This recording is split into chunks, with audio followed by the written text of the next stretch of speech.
नमस्कार छात्रों, मैं doctor Ashish Shukla, department of geography, BSR government arts college से मुखातिब हूँ बीएस सेकेंड ईयर के छात्रों के साथ में। और आज हम चर्चा कर रहे हैं प्रैक्टिकल ज्योग्राफी के अपने टॉपिक सांख्यिकीय आंकड़ों का निरूपण।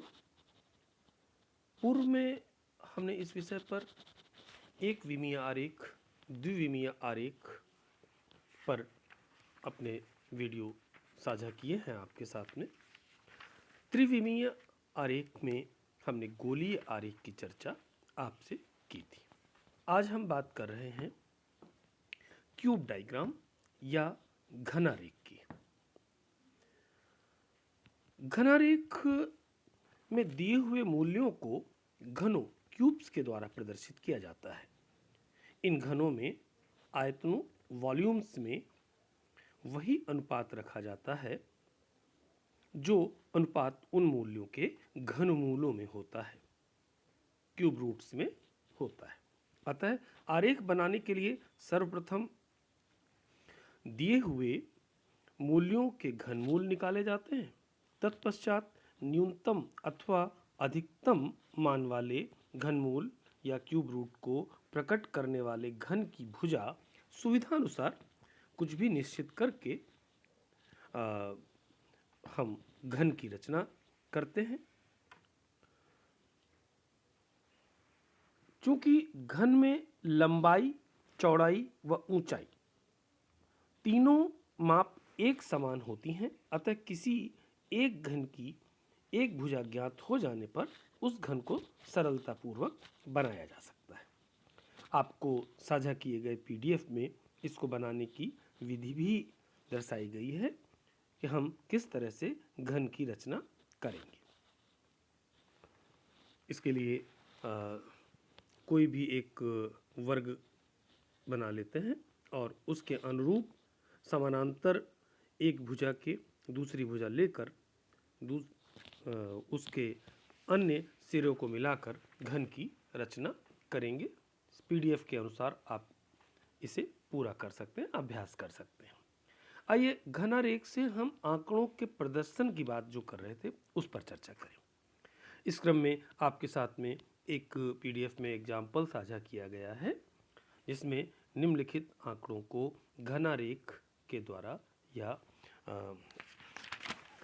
क्यूब डायग्राम के द्वारा व्यक्त करने के लिए कहा गया। अब जो एग्जाम्पल है इसमें भारत के प्रमुख खनिजों के अनुमानित संचित भंडार करोड़ टन में दर्शाए गए हैं।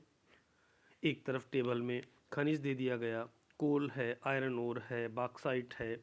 दूसरी तरफ कॉपर ओर है, लेड है, जिंक और इसके अलावा मैग्नीज ओर, और साथ साथ ही इनके करोड़ टन में भंडार दिए गए कि ये इतना स्टोरेज है।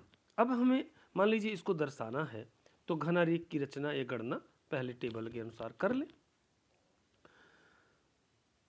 सर्वप्रथम हम इन संचित भंडारों के जो भी अयस्क दिए गए इन्हें एक क्रम में लगाते हैं, अधिक से घटते हुए न्यूनतम की तरफ या न्यूनतम से अधिकतम की तरफ।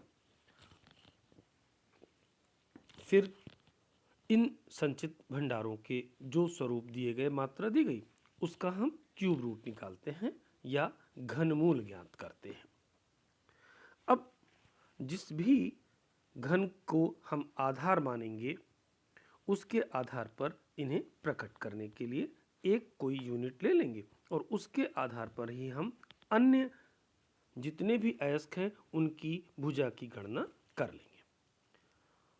उपरोक्त सारणी में जो गणना करके आपको दिखाई गई पीडीएफ में, उसमें न्यूनतम घनमूल 2 को प्रकट करने के लिए जो सुविधानुसार भुजा मानी गई वो 0.25 सेंटीमीटर की है।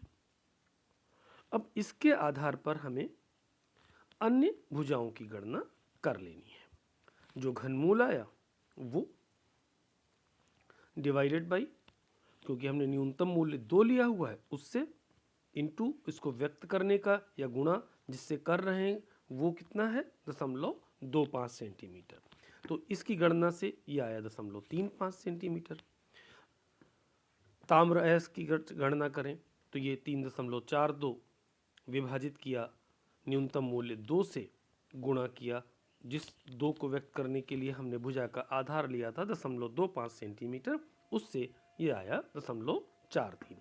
इस तरह प्रत्येक अयस्क के लिए हम घन की भुजा निकाल लेंगे और फिर जिस तरह घन की रचना करने की चर्चा पीडीएफ में आपको ऊपर बताई, छोटे से अधिक की तरफ बढ़ते हुए हम इन घनों की रचना कर व्यक्त कर देंगे। ये हमारा 3 डायमेंशनल त्रिविमीय आरेख का स्वरूप होगा, जिसके माध्यम से हमने आंकड़ों को व्यक्त किया है। इसे देखते ही जो एक तुलनात्मक स्वरूप है वह अपने आप में स्पष्ट हो जाता है। तो आप अपनी प्रैक्टिकल फाइल में त्रिविम आरेख के रूप में इसकी रचना करेंगे, क्यूब डायग्राम या घन आरेख की। एग्जाम्पल पीडीएफ में साझा है, आप वहाँ से देख करके इसे अंकित करें, इसकी गणना करें और इस चित्र को अपने प्रैक्टिकल फाइल में पूरा करें। धन्यवाद।